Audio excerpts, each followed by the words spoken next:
Assessment on the relative abundance of the common brushtail possum in response to logging and fire regime in South East Queensland, the home of many precious native Australian wildlife.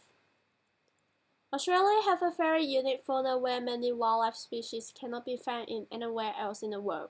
The common brushtail possum are native nocturnal semi-arboreal marsupials that are present in almost the entire Australian continent.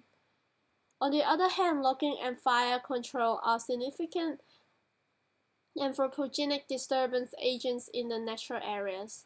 These unnatural factors often alter the ecosystem balance. Previously, scientists discovered frequent logging and fire affects the abundance of wildlife and species richness in Bolivian tropical humid forests, whereas in New South Wales they revealed several smaller mammal species are very sensitive to logging and fire factors too. Therefore, this study aims to find out whether logging and fire would have an impact on the local brushtail possum population. In this study, series of unbaited horizontal infrared camera and baited vertical white flash camera are set up in the 6 selected trapping sites to record the activity of brushtail possum for a certain period of time. Then it used the ANOVA to analyze the collected data.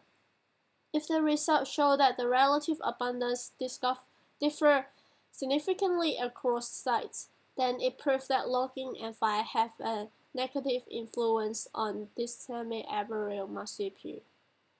The 6 selected sites are all located in Helidon, South East Queensland, as shown in the map, and the logging and fire regime history are listed in the table. Throughout the sampling period, a total of 59 events are recorded, including 5 from the infrared camera and 54 from the white flash camera.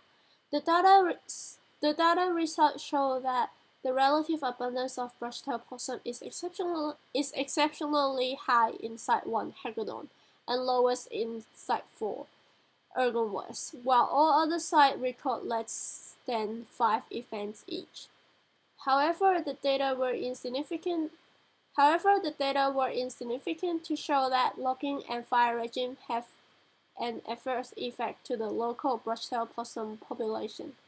It is thought that the activity of brushtail possum fluctuates across the site, and data were somehow unconvincing and inaccurate due to short sampling period. Reviewing the entire study, it is concluded that there are several aspects of the study that needs to be improved, and further study are essential in order to prove that the original hypothesis is true.